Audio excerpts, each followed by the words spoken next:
Hello, कैसे हैं। आज हम आपको 10th क्लास के चैप्टर नंबर काव्य खंड के 1 हम पढ़ाने वाले हैं। जो जो नर दुख में दुख नहीं माना है, राम नाम बिरथि जगी जन्मा, जिसके लेखक गुरु नानक जी है। अभी हम गुरु नानक जी के जीवन परिचय के बारे में पढ़ेंगे। उसके बाद में जो चैप्टर हम आपको पढ़ाने वाला है, ठीक है। तो देखिए, चल लेते हैं, पहले हम देख लेते हैं गुरु नानक जी के जो इनके जीवन परिचय। देखिए, ये गुरु नानक जो है ना, गुरु नानक जी ये सिख धर्म के क्या चीज, सिख धर्म के प्रथम गुरु थे। क्या चीज, सिख धर्म के प्रथम गुरु थे। और इनका जन्म कब हुआ था? 1469 ईस्वी में। क्या चीज, 1469 ईस्वी में इनका जन्म हुआ था। कहाँ पे हुआ था? तलवंडी, तलवंडी जिला, तलवंडी ग्राम, लाहौर पाकिस्तान में। मतलब जिला लाहौर पाकिस्तान में, जो अभी पाकिस्तान का जो लाहौर जिला है ना, उसी में पड़ता है तलवंडी ग्राम। और जब यहाँ इनका जो जन्म हुआ था, क्या चीज, जन्म हुआ था तलवंडी। वो जगह का क्या नाम है? अभी अभी उनको ननकाना साहब के नाम से जगह का नाम है। जो जगह का नाम होता है उसको ननकाना साहब के नाम से जाना जाता है। और क्या कहते, पिताजी का नाम, इनका पिताजी का नाम था कालू चंद्र खत्री। क्या चीज, पिताजी का नाम था कालू चंद्र खत्री। और माता जी का नाम था तृप्ता। और पत्नी का क्या नाम था? पत्नी का नाम था सुलक्षणी। क्या चीज, सुलक्षणी। और ये कौन से भक्ति के का भक्ति, कौन सा भक्ति करते? ये निर्गुण भक्ति के थे। क्या चीज, निर्गुण भक्ति करते थे। कौन सा? एकदम मने मने, ये पूजा प्रसादी प्रसादी कुछ नहीं चढ़ाते थे। और ये मुगल, क्या चीज, मुगल बाबर जो था ना, मुगल बाबर के समय में इन्होंने मुगल बाबर से भेंट किए थे। चलिए इसको देख लेते हैं। ये इन्होंने जो जो रचनाएं किए थे, क्या चीज, रचनाएं जो किए थे, इनका एकत्रित इकट्ठा करने का काम जो कौन किए थे? सिख धर्म के पांचवें गुरु। कौन थे? सिख धर्म के पांचवें गुरु अर्जुन देव ने इनका जो पूरा रचना था ना, इकट्ठा किए थे। कब? 1604 ईस्वी में। जिसे जो इकट्ठा किए उसको गुरु ग्रंथ साहिब के नाम से जाना जाता है। और इनका रचना जो गुरु नानक जी ने क्या क्या लिखे थे, क्या क्या लिखे थे? जपू जी, आशा दीवार, रहीदास और सोहिला नामक ये किताब लिखे है। क्या चीज, किताब लिखे है। तो ये हो गया आपका गुरु नानक जी का जीवन परिचय। अब चलिए इनके क्या क्या लिखे हैं। इसमें दो पंक्ति है, कविता है। एक है राम नाम बिरथि जगी जन्मा, और दूसरा है जो नर दुख में दुख नहीं माना है।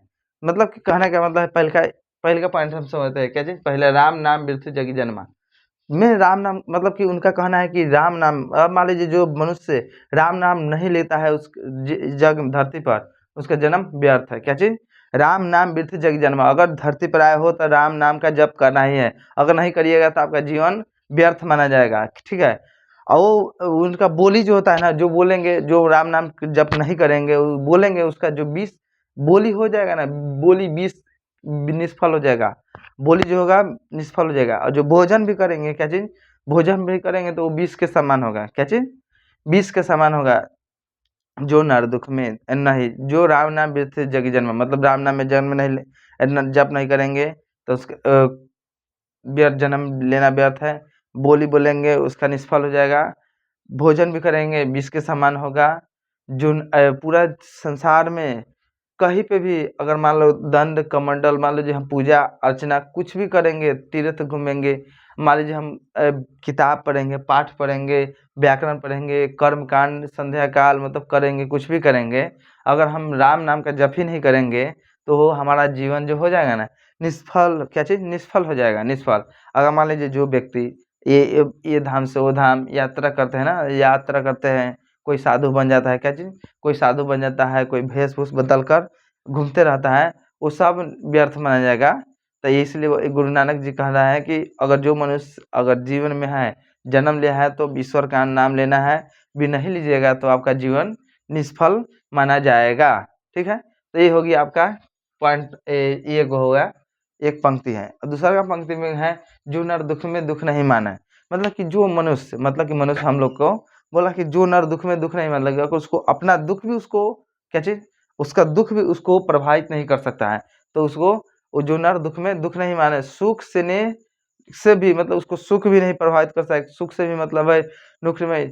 और दूसरे के धन को माटी समान समझता है। मान लीजिए कितनों धन दौलत दे दीजिएगा, उसको माटी समान समझता है। ये नहीं कि चोरी कर लेंगे, उससे उसको कोई नहीं परिता है। मान अपमान सम्मान से उसको भयभीत, मोह माया सब में मुक्त रहेगा। मतलब कि ये सब से मुक्त रहेगा।